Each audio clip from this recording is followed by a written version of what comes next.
Saudações, camaradas. Bom dia, boa tarde, boa noite para todos, todas. É mais um vídeo da série de leitura comentada sobre o mal-estar na civilização do Freud, né? Pedindo a vocês, primeiramente, que se inscrevam, né? Façam esse favor aqui pro colega. É um canal que está começando agora, né? Psicocinética também faz parceria com o GAP Filosófico, né, do Alberto. E é importante que vocês façam esse processo para ajudar o canal, que é um canal que está começando e o algoritmo não ajuda, né, não contribui para propagação, né, desse canal, que é um canal muito específico para a área de psicanálise, filosofia, então não tem muito apelo, né, visual, vamos assim dizer. Tá? E é para pessoas que querem ter esse contato com os clássicos, com a leitura, né? Algo mais especializado, mais profundo, tá? Nós temos também vídeos sobre outras obras. Nós já temos aqui sobre a psicologia das massas e análise do eu, também do Freud. Tem uma série de vídeos sobre o suicídio do Karl Marx, o filósofo Karl Marx. É uma obra pouco conhecida. Tem sobre Byung-Chul Han, tá? Então, quem tiver interesse, tem vídeos também com capa filosófico, entrevistas com filósofos, temos live, temos agora um react, temos assim uma variedade boa, tem uns 2 ou 3 documentários de filósofos, tá? Que às vezes é difícil de encontrar, né? Algumas coisas de Lacan e tal, então dê uma olhadinha, tem umas coisas interessantes no canal já, certo? Então a gente vai começar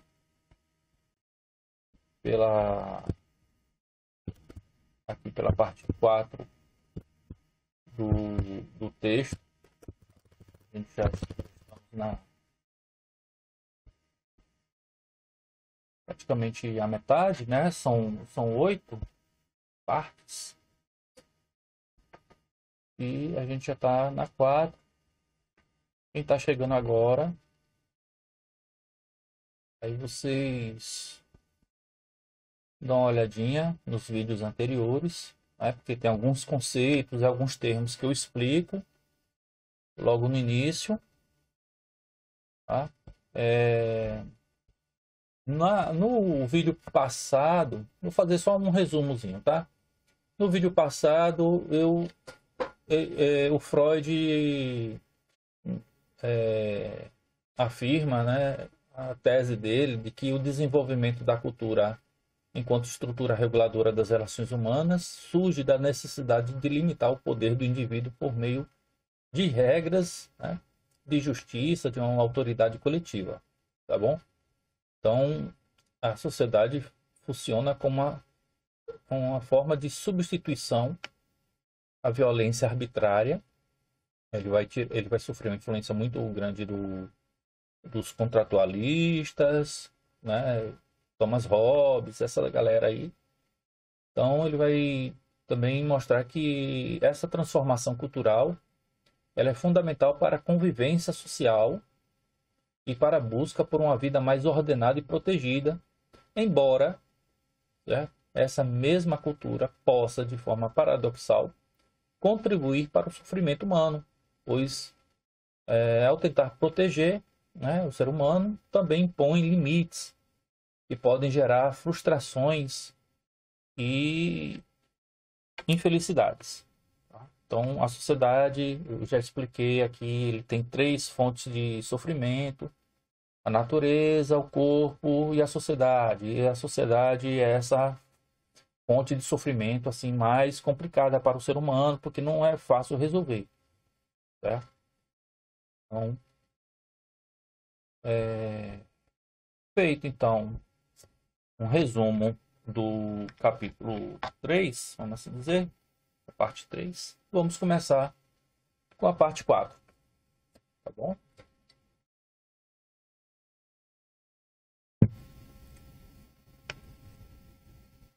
Lembrando que a edição que eu estou lendo é da editora Autêntica, tá? Mas pode ser da Companhia das Letras, que são edições diretas do alemão.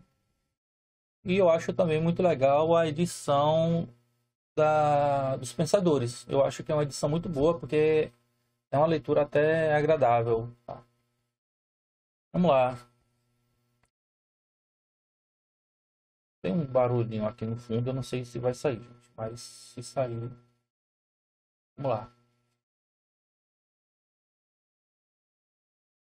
Essa tarefa parece desmedida e podemos admitir a possibilidade de seu fracasso. Poxa, explodiram fogos agora aqui, ó. Aí vamos tentar, né? Novamente.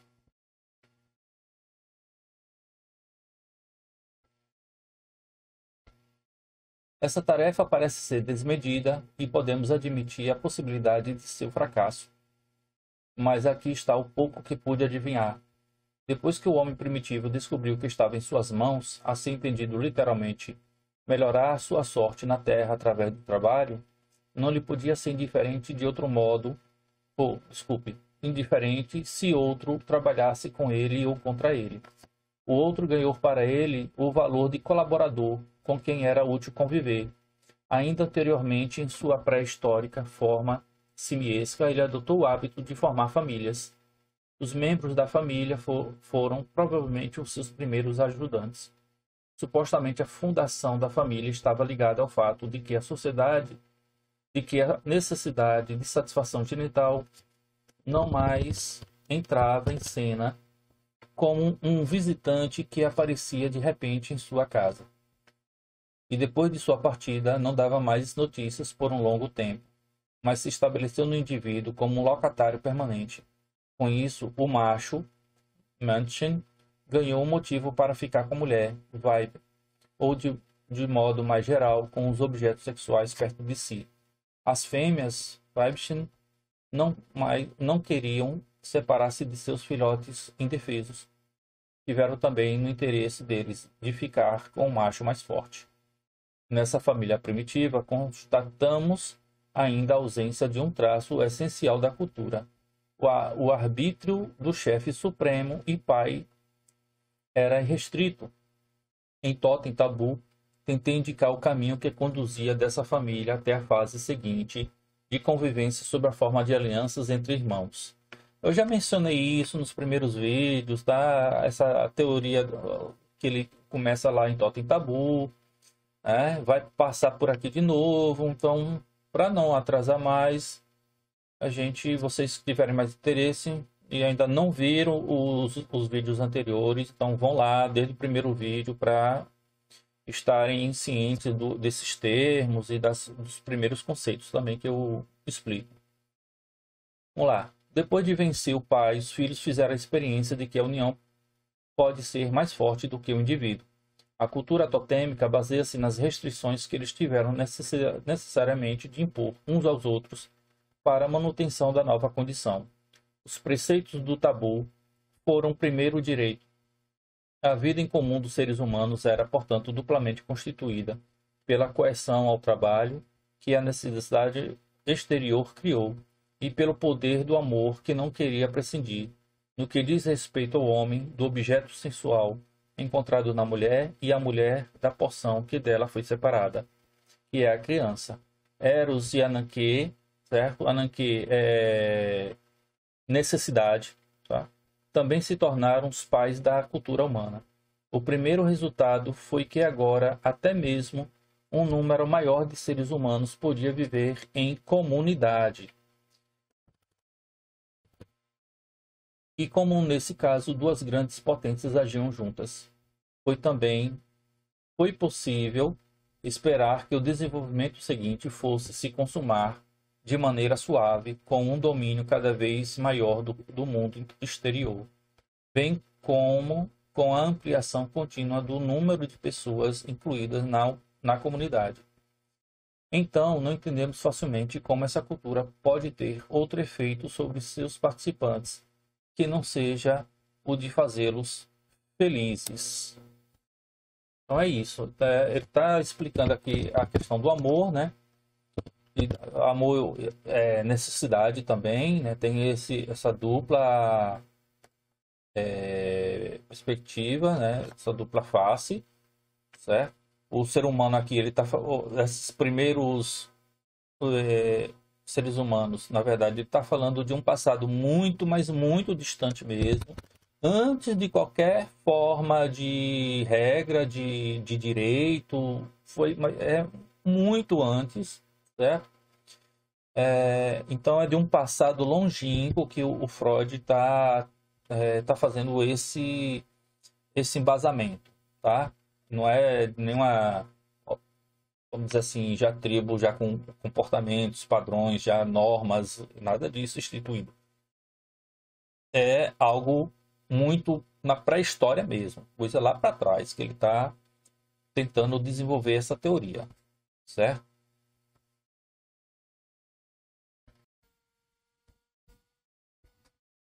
Então, voltando, antes que investiguemos de onde uma perturbação pode vir, façamos uma digressão tomando o amor como fundamento da cultura, para preenchermos uma lacuna deixada em uma discussão anterior. Dissemos que a experiência de que o amor sexual proporciona ao ser humano as mais fortes experiências de satisfação, fornecendo-lhe propriamente o exemplo para toda a felicidade. Deveria ter-lhe sugerido que continuasse a procurar a satisfação da felicidade para sua vida no terreno das relações sexuais e que situasse o erotismo genital no centro da vida. E prosseguimos dizendo que, por esse caminho, iríamos nos tornar de maneira mais problemática, dependentes de uma parcela do mundo exterior, a saber, do objeto de amor escolhido, e queríamos nos expor a um maior dos sofrimentos, caso fôssemos por ele desdenhados ou perdêssemos por infidelidade ou por morte. Por isso, os sábios de todos os tempos desaconselharam expressamente esse caminho de vida. No entanto, ele não perdeu a sua atração para um grande número de criaturas humanas. Então, dessa questão das insatisfações, né, das, as relações humanas, elas são problemáticas, né? A gente a gente sofre bastante com as relações humanas e a questão do amor, sempre ocorre problemas de violência, né? Principalmente violência do homem sobre a mulher, né? A questão da infidelidade, né? Do, da, também da falta do, do amor mesmo, né? Do companheirismo. Então, o Freud está falando aqui essas dificuldades mesmo do dia a dia, do ser humano, de como ele lida com as insatisfações da vida. É muito complicado, né?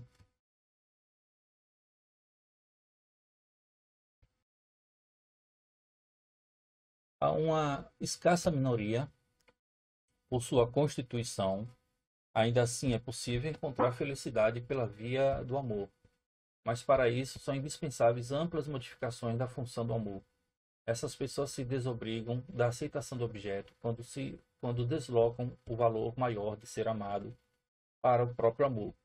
Elas protegem-se contra sua perda quando dirigem o seu amor não a objetos específicos, mas na mesma medida a todos os seres humanos, e elas evitam as oscilações e as desilusões do amor genital, desviando-se de sua meta sexual, certo?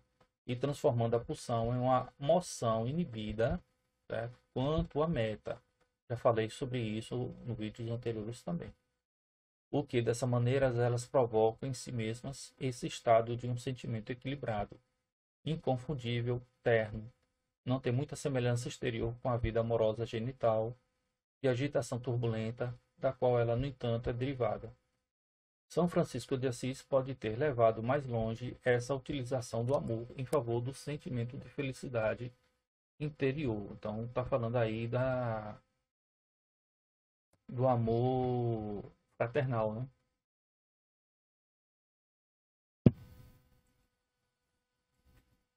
Ou do ágape também, né? Amor pela humanidade, né? Por por esse círculo maior do Eros.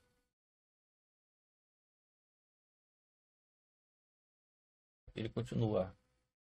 Aquilo que reconhecemos como uma das técnicas de realização do princípio do prazer foi também, de várias maneiras, vinculado à religião, com a qual ele deve estar associado nas remotas regiões em que é ignorada a distinção entre o eu e os objetos, e desses entre si. Uma observação ética, cuja motivação mais profunda ficará clara para nós. Quer ver nessa propensão ao amor pelos seres humanos e pelo mundo em geral a posição mais elevada a qual o ser humano pode chegar. Já aqui gostaríamos de colocar nossas duas opções principais. Vai colocar aqui. Um amor que não escolhe parece nos perder uma parte de seu próprio amor, pois está cometendo uma injustiça com o objeto. E mais, nem todos os seres humanos merecem ser amados. Tá? Tem sentido, né? A questão do amor relacionado ao objeto pode ser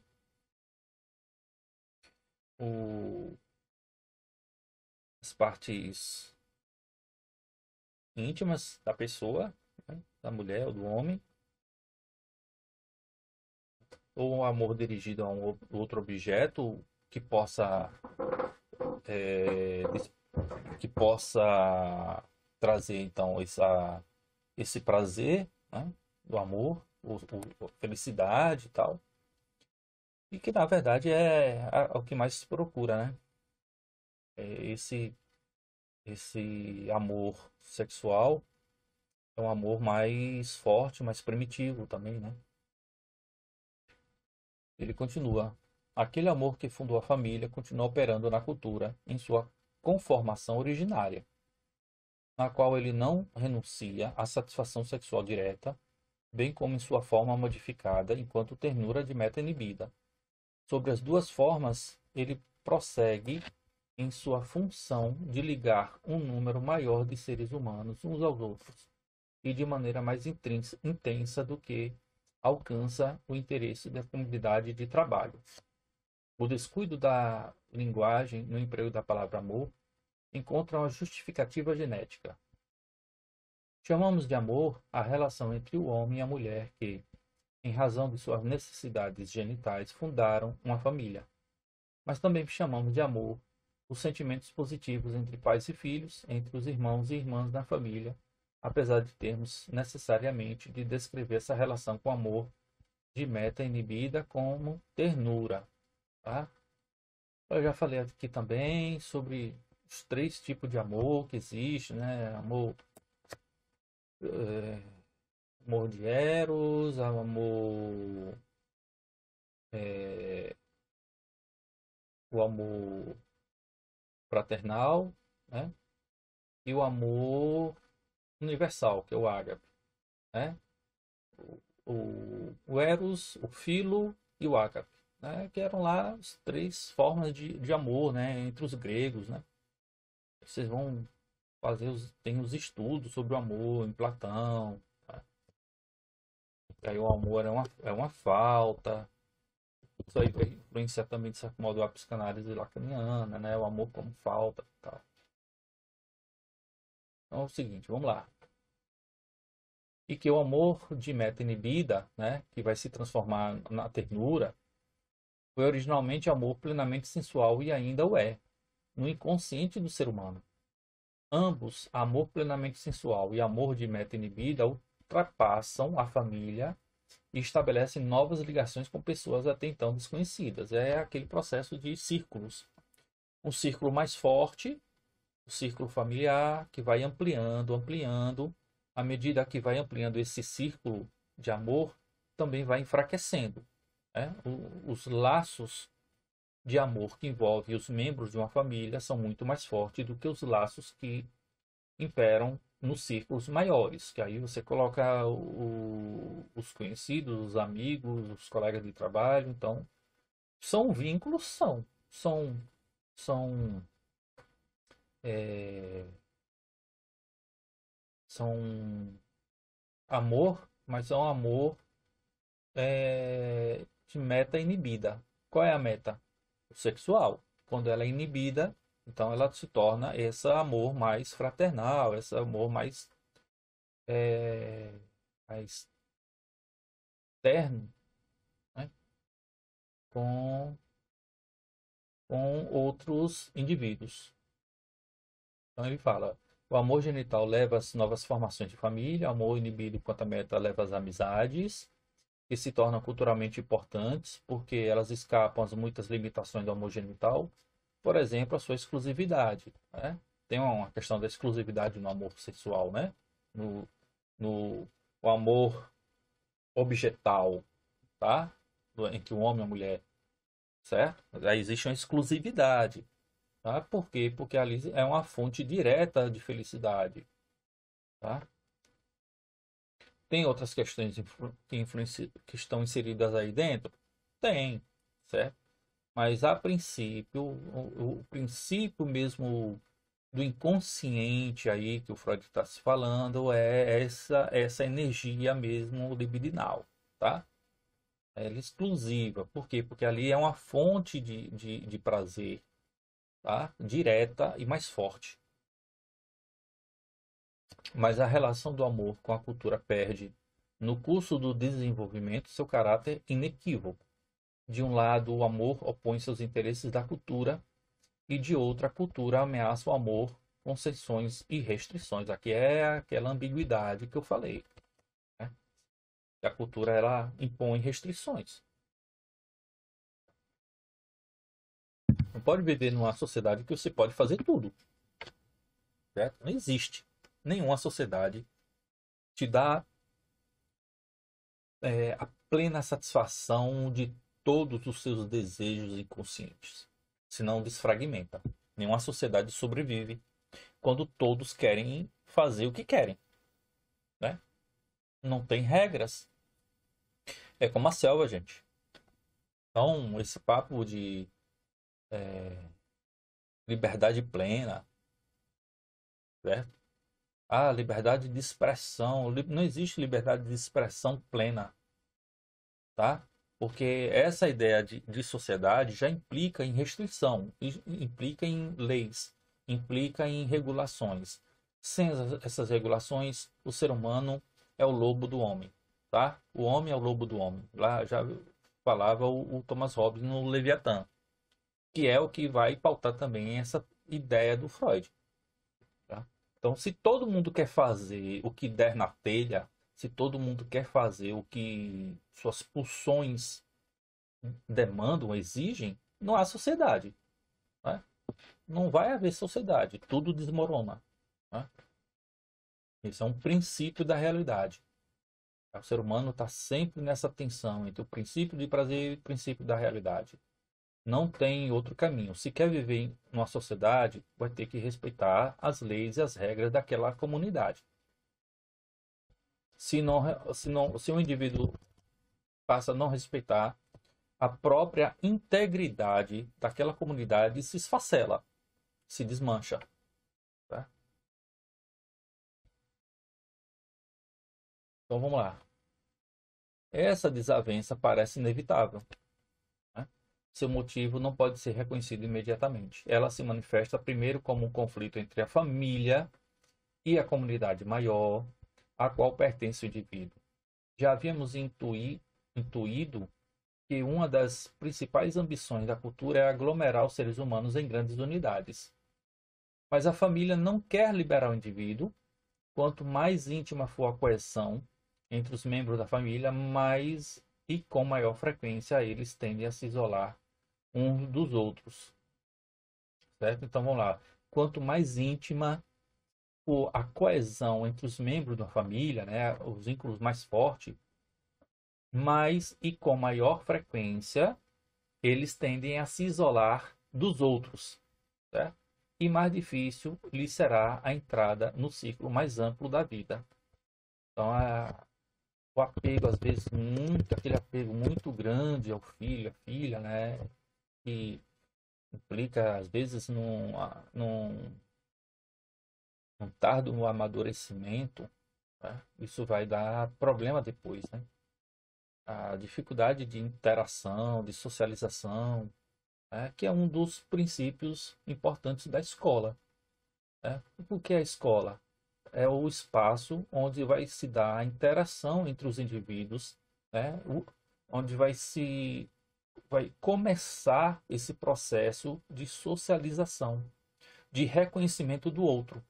Esse reconhecimento do outro é extremamente importante. A escola não é somente para dar conteúdo. A escola é o espaço de ensinar a tradição, certo? O que é a tradição? São os conteúdos científicos, mas também a socialização, tá? A aprender a conviver com o outro, aprender a conviver com a diferença, aprender a viver com o que não é igual, ou com o que é diferente. Isso é reconhecimento. Quem quer saber mais sobre a questão do reconhecimento, eu sugiro, inclusive, assistir o vídeo que está no canal também sobre o reconhecimento em Hegel. Tá? É muito interessante e muito importante. Aí voltando. O modo de vida em comum mais antigo, filogeneticamente, só existente na infância. Resiste a ser substituído pelo modo de convivência cultural adquirido posteriormente. Desprender-se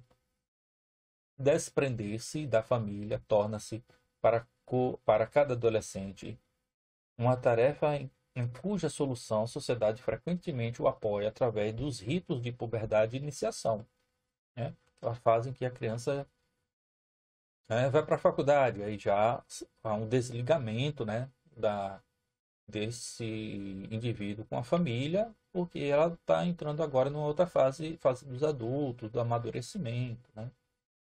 Mas, embora a nossa sociedade está passando por um processo muito diferente, né? Em que, como ouvi uma vez, eu não sei se foi na televisão, o 25 de hoje é o 17 de antes. Então você vai ver um processo assim que está passando por um momento diferente. Como o ser humano também está ficando mais velho, né? Está podendo ficar vivendo até 70, 80 anos, então eu acho que tá havendo um amadurecimento tardio também, né? E se a gente for pensar no passado, né? Alexandre o Grande, com menos de 18 anos, já ia para a guerra e já tinha família formada, né? Décadas atrás, né? A pessoa com 40 anos já era considerado ancião, né? Então tem isso também, né? Esses fatores que é, são fatores que a gente pode repensar, né? Sociologicamente, psicologicamente, filosoficamente. E continua: ficamos com a impressão de que estas seriam dificuldades que pesam sobre qualquer desenvolvimento psíquico e até mesmo, no fundo, sobre qualquer desenvolvimento orgânico. Além disso, as mulheres logo entram em oposição com a corrente de cultura e deflagram a sua influência que retarda e retém as mesmas mulheres que no início, através das exigências do seu amor, haviam estabelecido o fundamento da cultura. As mulheres representam os interesses da família e da vida sexual.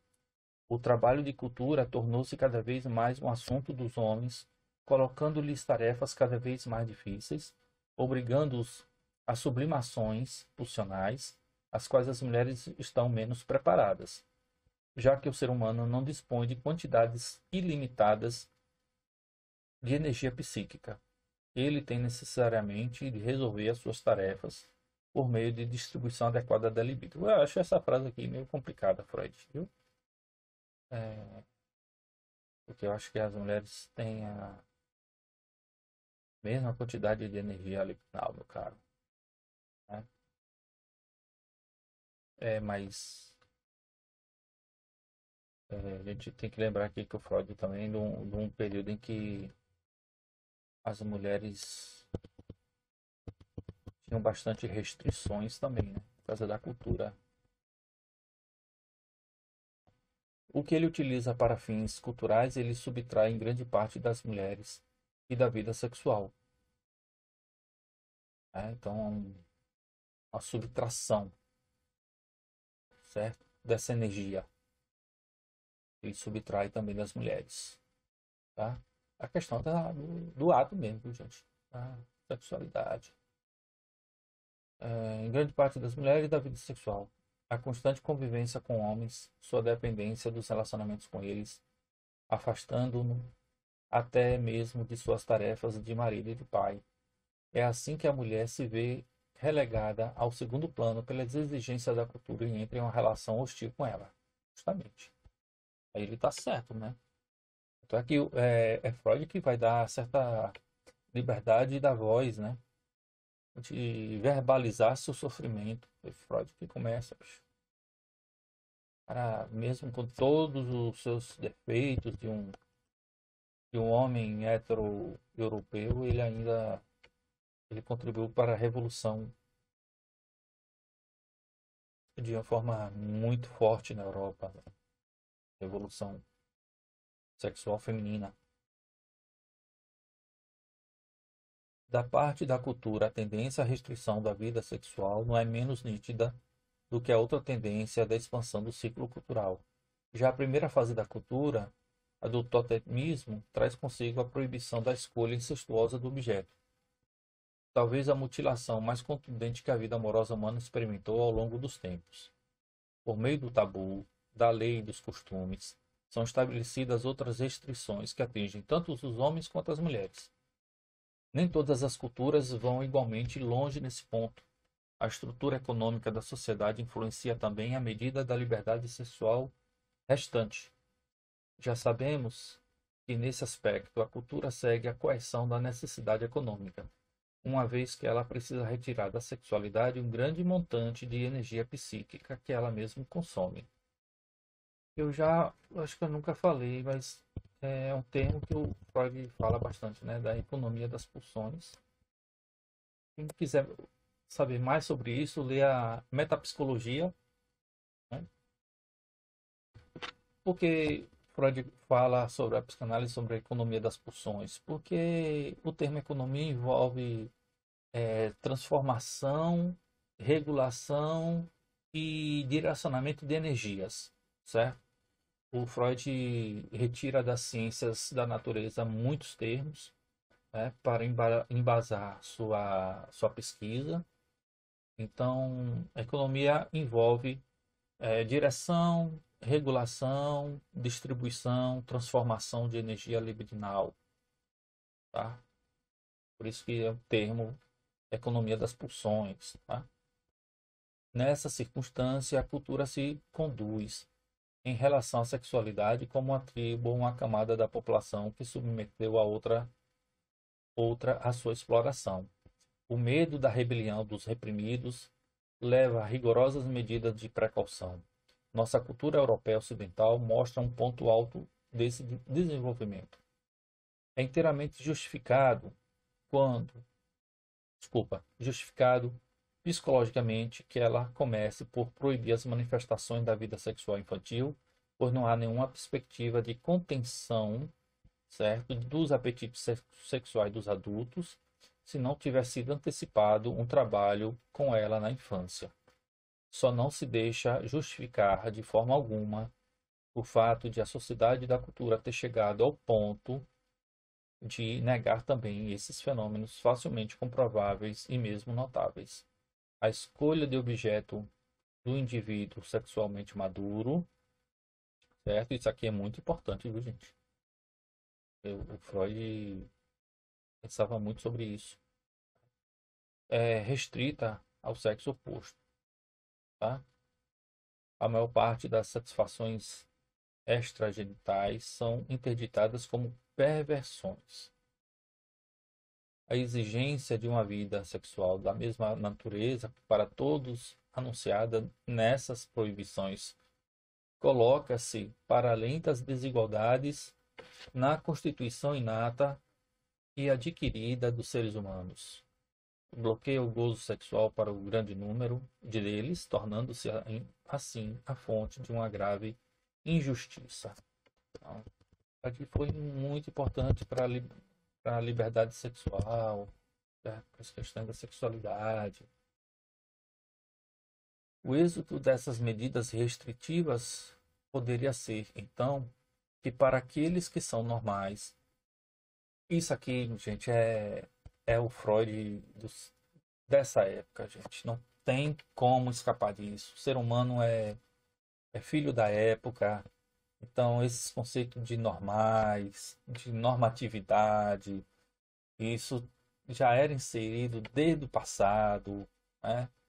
E, claro, Freud está inserido nesse contexto, né? Nesse tempo. Não tem como ele não ser, né? Ele estava preso à cultura dele e à época dele, né?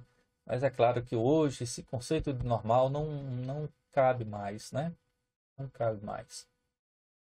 Que não foram impedidos constitucionalmente todo o interesse sexual flua sem perdas para os canais que foram deixados abertos. Mas aquilo que ficou livre da proscrição, o amor genital heterossexual continua a sofrer os prejuízos através das limitações da legitimidade e da monogamia, certo? Porque são princípios da realidade, são princípios que regem as sociedades ocidentais, pelo menos.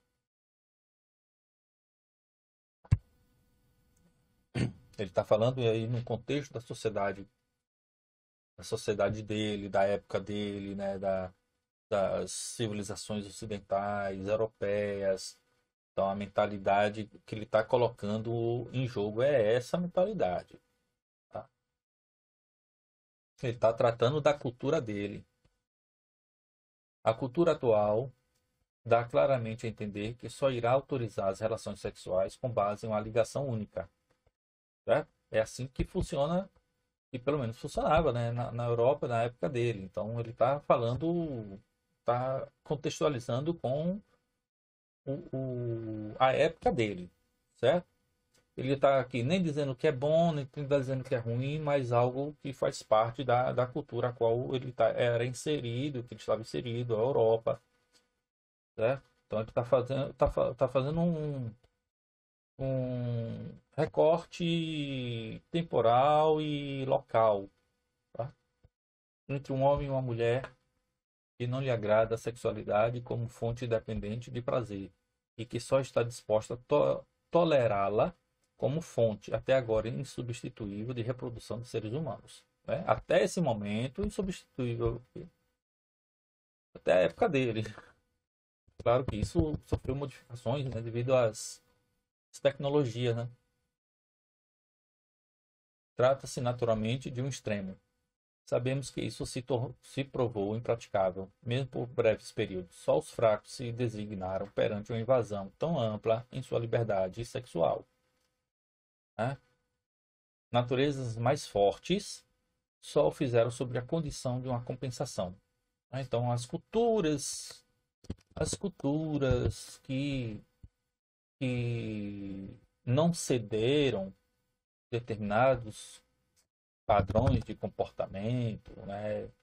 E o Freud aqui, com certeza, ele está falando de outras sociedades que não cederam a esse tipo de regramento, né, da monogamia e tudo mais. Elas, em troca, né, elas criaram outros mecanismos, tá, para poder contornar mais essa restrição. Então, ó, naturezas mais fortes só o fizeram sob condição de uma compensação. Então, as sociedades elas tendem a criar compensações, né, para o quê?